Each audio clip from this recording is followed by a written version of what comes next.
Hi, it's Fias Tarot. Hello, Cancer Placements. This is your person on your mind reading. Okay? So, the rest of April. So, napakabilis lang na reading. Oo. Okay, pero syempre again, kung may tanong pagdating sa private reading and sa ating mga charms. Okay, so yeah, message na lang po. Okay, so ito pala yung ating bago na Evil Eye Protection, pero hindi lang siya for protection dahil meron siyang horseshoe. Alam nyo ba kung anong meron sa horseshoe? Oo, sabihin natin magbibigay ng luck sa'yo. Plus, meron pa ditong, ano yan, money catcher. Oo, so diba, hindi lang protection, ito po yung Evil Eye. Hindi kailangang malaki ang Evil Eye. Okay? So, ito yung Evil Eye, horseshoe, and money catcher. So, hindi lang protection, kundi luck and magnet.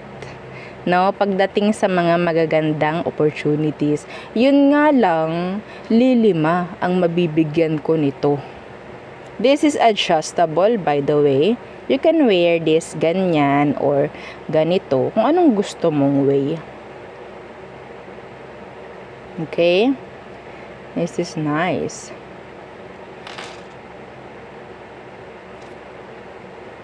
Yeah. Okay, ganyan siya. Okay, so yun nga, again, lilima ang aking mabibigyan. Oo, sorry na agad. Ngayon pa lang, sorry na. O, diba? Ay, naka. Oo.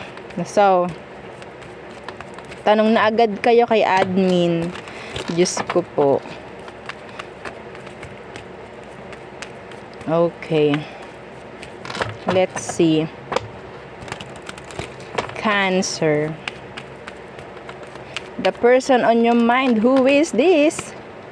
The Eight of Cups in reverse. Mahirap alisan. You're still choosing to stay, or maybe yung energy ng taong to nandyan pa rin. Takot kang mawala totally itong taong to. Hindi mo kayang iwan. Or vice versa, or flip yung energy. Okay? Ay, meron ditong hindi naging maganda ang sitwasyon. There could be third party involved. Tingnan natin anong emosyon niya. Check natin, Cancer. Dali.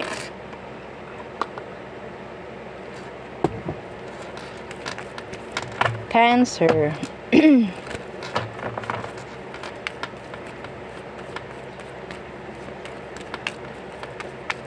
Emotion niya pagdating sa'yo. The Five of Swords in the reverse. Why? I'm hearing bahala na. Yeah, bahala na. Or parang nagpatalo na lang sa sitwasyon. They're sad. Parang nagpaubaya. I'm hearing nagpaubaya, Cancer. Or pinaubaya ka na. Yeah.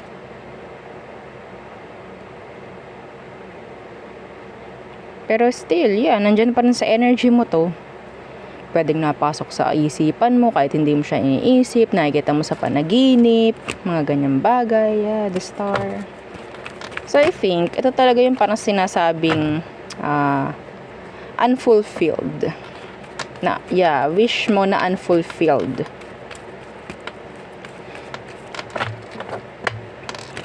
I think still, itong taong to nagbibigay pa rin nga ng attention sa'yo. Even though hindi mo alam, or I don't know, kung alam mo pa rin hanggang ngayon, they're still giving attention pagdating sa'yo. Still curious, still concerned.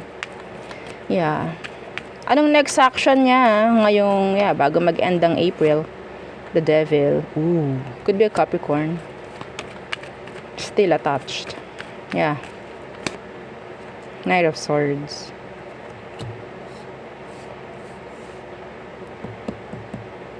In a hurry. In a hurry. Yeah, again, the star. Kita nyo, sinashuffle natin. Nalabas pa rin. Four of Swords University. But dito, pwedeng hihingi na ng tulong pagdating sa pamilya niya para makausap ka. Okay? Yes. Yeah, andun yung eagerness ng tao na makakonect muli. Kung sakali. Yeah, meron ditong separation. Okay? Surrender ka or whatsoever, hinayaan na lang. Masabi natin na yeah, may chance na kunin ulit ng taong to attention mo or bumalik, mag-resurface bago po mag-end ang April, Cancers. Okay, so let's see anong advice for you. Agad-agad, yes, madam, agad-agad tapos na agad. Yeah, hindi naman natin kailangan ng mahabang reading, checking lang to. Okay, okay, the Emperor. Stand on your ground. Hanggat maaari, hindi ko kasi alam anong meron, bakit kayo naghiwalay. Could be third party nga na involve. Ha, kanya-kanya po. Kanya-kanya. Stand on your ground, being the Emperor. The Four of Swords.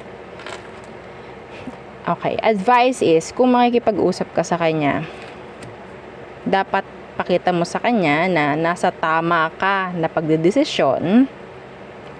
Ikaw itong sabihin nating nasa mature na, no, na mga gawain, avoiding conflict. Okay, being the Emperor. Okay, at may sarili kang desisyon. Yes.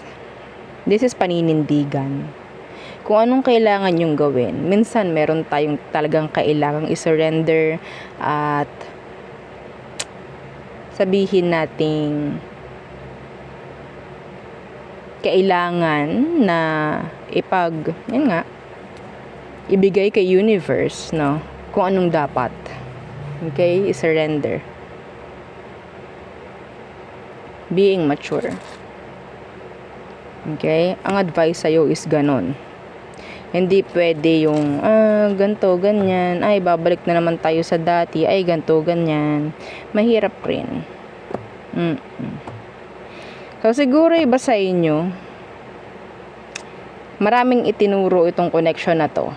Pagdating sa'yo, sa kanya, okay, yun nga lang, depende kung gaano ka strong, tanggapin, no, para tanggapin ang sitwasyon na meron kayo.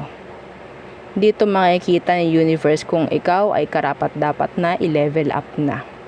I think this is just like a challenge, a mini challenge na ibibigay sa iyo ni universe kasi somebody, isa sa inyo, is ready na pagdating sa pagla-level up. Okay? Ito advice ko, kapag bumalik kayo sa ganitong sitwasyon, sorry, goodbye leveling up. Yeah, goodbye. Okay? So, tayo tumungo. All signs. Aries through Pisces. Okay. Aries through Pisces for Cancerian placements. Okay. Again, don't forget po na mag-like, share, and subscribe. So, Aries, you can't trust this Aries. Oo. Taurus. Si Taurus parang they're losing sleep over you. Gemini, decisions, may pagpili. Cancer, they want andun yung energy ng charming. Some of them, they want to say they're sorry.